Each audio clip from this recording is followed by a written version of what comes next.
Hello and welcome everyone to episode 5 of the Churnish Digest. Today's episode is a little different than the ones in the past. Previously, I've been doing kind of a roundup of just some interesting things I've seen in the industry, as well as churning topics that I've taken advantage of or different offers that I've hopped on. But today's going to be a topic post. Today's going to be on the usefulness of Curve and Bank of America's customized cash card in order to get 5.25% cash back on all spend.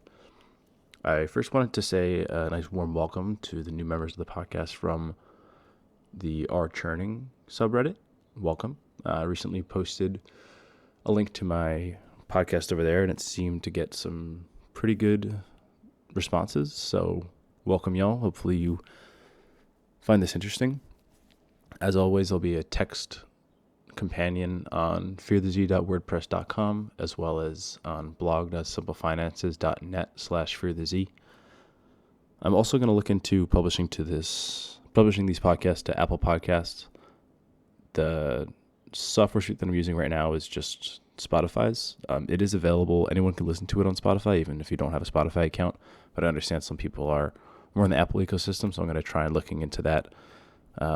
Not for the initial upload of this episode, but I'll look into uploading all 4 of the current episodes and future episodes onto Apple Podcasts in hopefully the coming days or weeks, as long as I find some time for it. All right, without further ado, let's get into this. So you'll see a link. There'll be a bunch of links. Anything I reference will be linked on the podcast text companion on my website, as well as in the podcast description. So feel free to look there and follow along, click through. But I did have a post a couple months back on comparing percents versus Curve. Since then, percents has been shut down. I speculate that it was some issue with Visa, which we'll talk about a little bit coming up here involving Curve. But that post, everything in regards to Curve is still accurate. So I'm going to reference that. Feel free to read back on that. A little upset that percents is gone, but hopefully something else replaces it soon. And as I said, we'll touch on that a little bit towards the end of this podcast. But what you're really here for is the clickbaity title of 5.25% cash back on all spend. Those from our churning might not find this as interesting. I know a lot of people just like to chase recent sign-up bonuses, but for those of you who don't do that, or for those of you who do that and are still interested in 5.25% back, straight cash back on all purchases, is still pretty enticing and would be the best in the industry. So let's get into the requirements of this and how exactly to earn that. So I'm not going to give a full background on what Curve is, but Curve is essentially a card where you can route your purchases to other cards that you have. Again, read back on that initial post on Curve versus percents, and I go into a pretty in-depth explanation of what it is. But with Curve and your Bank of America customized cash card, you're able to sort of find a little hacky way in order to get 5.25% cash back. And I think it would be pretty difficult for Bank of America to close this loophole, and I don't think enough people will really utilize it for a little time being. And I haven't seen anybody really reference this in other places, so kind of an exclusive, but I'll dive into it a little bit here. So customized cash lets you choose your category, ranging from gas, online shopping, which is the important one for us, dining, travel, drugstores, or home improvement and furnishing stores. That'll let you earn 3% back in one of those categories, up to $2,500 of spend per quarter. One little carve out is, do note that this card also earns 2% back on wholesale and grocery stores, and that $2.5K spend per quarter is a combination of both your cash back for that 2% category as well as the 3% category. So just a small thing to note. So as I mentioned, our important category for us is online shopping. There's a link that'll show you what counts for online shopping. And in that document, you'll notice that for the other categories, it has specific merchant codes that do qualify for the purchases, but specifically for the online purchases, it's a negation of that. So it's actually which merchant category codes do not earn cash back. If you click and you look at that PDF, you scroll down to the online shopping category, which is on page 4, it excludes things like insurance, utilities, college, university, professional schools, and junior college purchases, membership organizations, doctors and hospitals, government services and taxes, and non-retail services. So mostly like things in the service industry won't earn cash back there, but most cards don't earn cash back in those categories anyway, so that shouldn't be too big of a concern. And that leaves a lot of merchant category codes that are included. Basic things like groceries, restaurants, Uber, anything really that would be an online purchase, as well as would fall in any other merchant category code that doesn't fall under the ones that are excluded. So the way that Bank of America determines if something is an online purchase is, if you scroll down a little bit on the post, there'll be a screenshot of it, but in each transaction there's a flag that says if it was an online shopping purchase or not. And I'm not sure how they do it behind the scenes, but from what I've seen, it's just literally if it's made, a purchase is made online. And you might be asking yourself, well, how the hell does this relate to Curve? Well, it turns out that if you have your customized cash category set to online shopping, all Curve purchases that are routed to that card that's set to online shopping will have that flag of Y as yes for online shopping.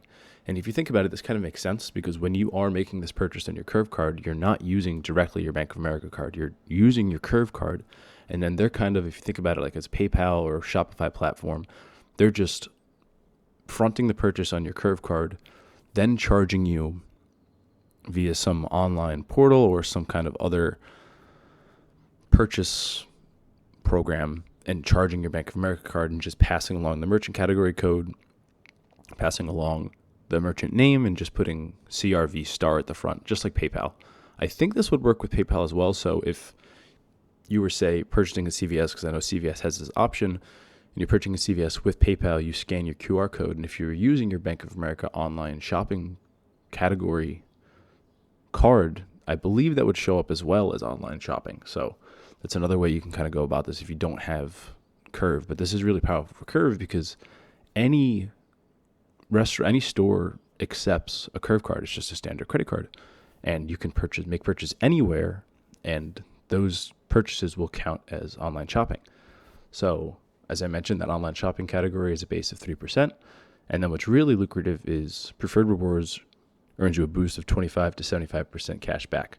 So that'll boost the 3% to 3.75% and 5.25% respectively. There's 3 categories. There's 25%, there's 50%, and a 75% Preferred Rewards buckets you could fall into, and I'll give a link to their breakdown there. But essentially it's having a range of deposits ranging from, I think it starts at 20K or 25K up to 100K plus. There's another one that's above that, but that doesn't improve your cashback rewards at all, so that isn't too big of a concern to us. And I don't have a direct post that explains Preferred Rewards. It's been covered plenty of times by Doctor of Credit, and I do have a post where I discuss my credit cards that I use, and I dive into a little bit what Preferred Rewards are, but I'll give the link to the Preferred Rewards explanation on Bank of America's website, as well as, if I can find it, a link to my explanation on my site. So some of the caveats that are involved in this, because you could be thinking 5.25% cash back on all purchases, that's incredible. What's the loophole here? What's the drawback? So one of the main things right now is that the customized cash card has to be a MasterCard, and the current customized cash card that Bank of America offers is a Visa card. They used to offer some variants. I have a link as well to all the customized cash variants in the past. Most of them have been either shut down and they're no longer available for application, or they're all Visa cards now. I had the MLB card when Bank of America used to be the official card for Major League Baseball, but they've recently changed that, and it was converted to a standard customized cash card. But interestingly, when they did the conversion, they didn't change me to a Visa card, even though they only have Visa cards available, which got me thinking maybe it's available as a product change or a PC, which after calling customer service, it sounds like it is available. So I called specifically about both I hold a premium rewards card with Bank of America, which is a Visa, as well as I hold a Visa customized cash card in addition to a MasterCard. So my Visa customized cash card as well as my Visa premium rewards card, according to the customer service representative, are both available for product change to a MasterCard. When I asked about the customized cash card, they said I'm able to change the network that it's on. And for the premium rewards card, they gave the customized cash card as an option. So obviously your mileage may vary, but from what it sounds like, I haven't gone through with it, but from what it sounds like, that is an option. And some other thing you might want to consider is Curve is supposedly releasing Visa support in the coming weeks. I had a chat recently with their customer service representative, and they confirmed to me that in the coming weeks it should be coming out. They didn't mention when. I have a feeling that they will eventually start charging a fee for some of their features, but as of now, again, according to the customer service representative, since they're in a beta state, they're not charging any fees. So if Visa actually does come, I think this will be really lucrative. And I also really enjoy Curve.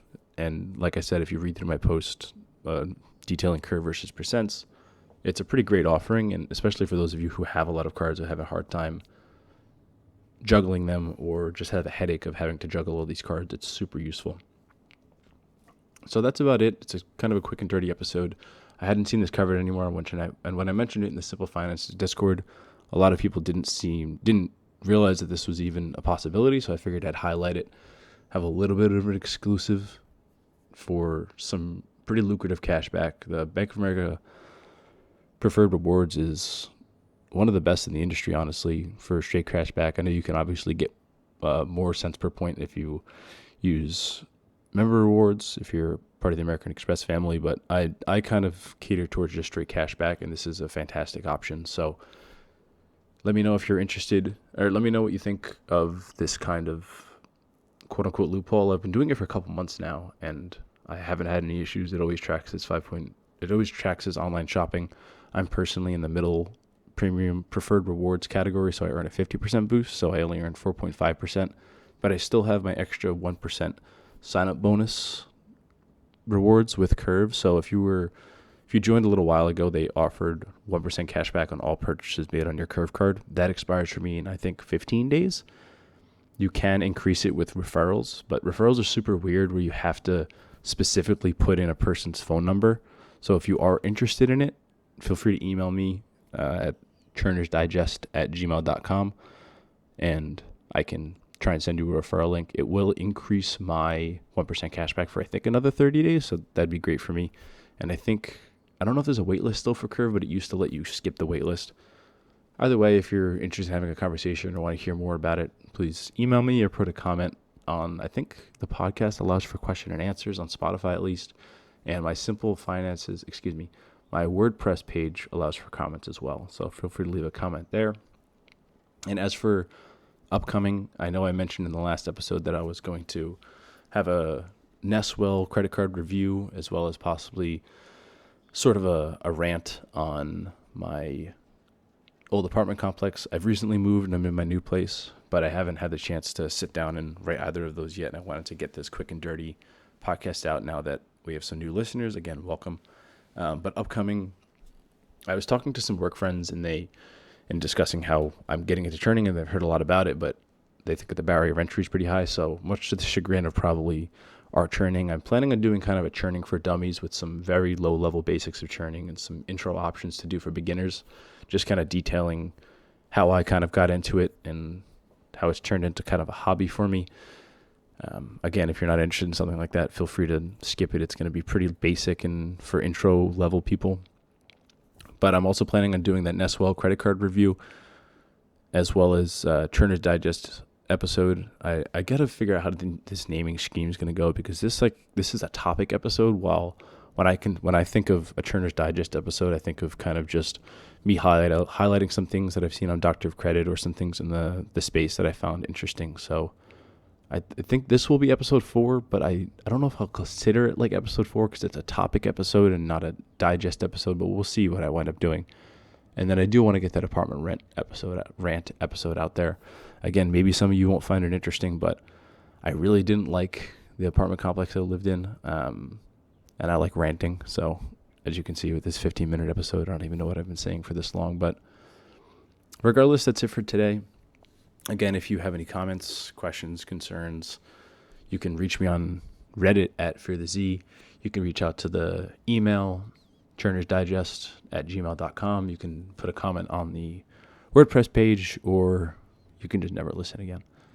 Regardless, thanks for listening, and I look forward to coming at you hopefully next coming days or maybe next week or two with another episode. Thanks for listening, y'all, and have a good one.